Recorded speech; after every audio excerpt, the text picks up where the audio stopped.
Om Swastiastu. Perkenalkan, nama saya Komang Ari Wibawa, absen 18, kelas 11 IPS 3. Di sini saya akan menjelaskan tentang kebijakan moneter dan kebijakan fiskal. Yang pertama, kebijakan moneter. Kebijakan moneter adalah langkah-langkah yang diambil penguasa moneter Bank Indonesia untuk memengaruhi jumlah uang beredar dan daya beli uang. Peran dan fungsi-fungsi kebijakan moneter. Yang pertama, mempertahankan iklim investasi. Yang kedua, memperluas kesempatan kerja. Yang ketiga, menciptakan pertumbuhan ekonomi yang tinggi. Yang keempat, memperbaiki kondisi neraca pembayaran. Selanjutnya, menjaga kestabilan nilai kurs mata uang, menjaga kestabilan harga barang dan jasa, menurunkan laju inflasi, dan yang terakhir, memperbaiki posisi neraca perdagangan dan neraca pembayaran.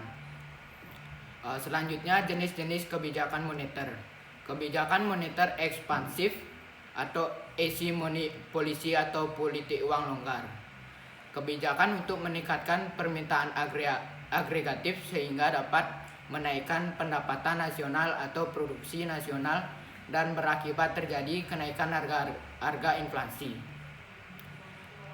Yang selanjutnya, kebijakan moneter kontraktif atau tight money policy atau politik uang ketat.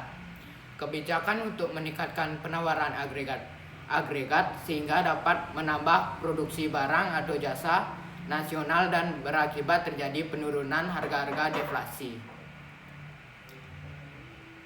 Instrumen kebijakan moneter. Open market policy atau politik pasar terbuka atau operasi pasar terbuka.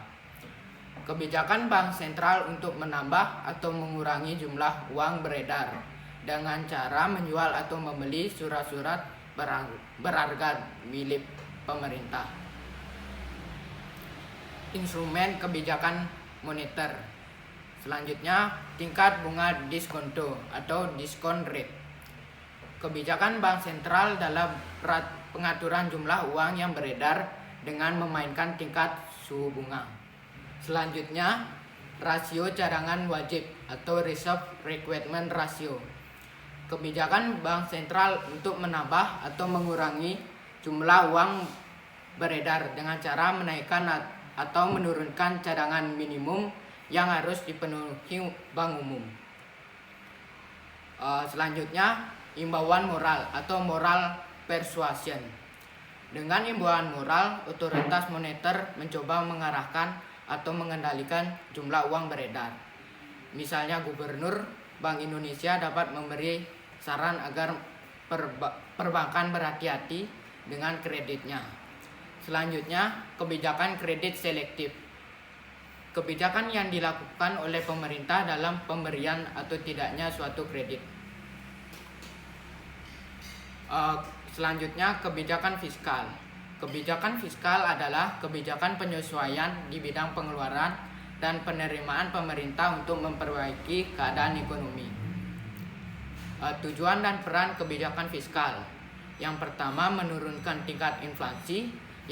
Yang kedua, meningkatkan produk domestik bruto. Yang ketiga, mengurangi tingkat pengurangan.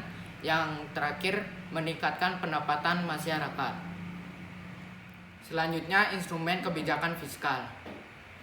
Yang pertama pajak, yang kedua subsidi, dan yang terakhir transfer payment. Sekian dari penjelasan saya. Bila terjadi kesalahan kata, saya mohon maaf. Saya tutup dengan Parama Santi. Om Santi Santi Santi Om.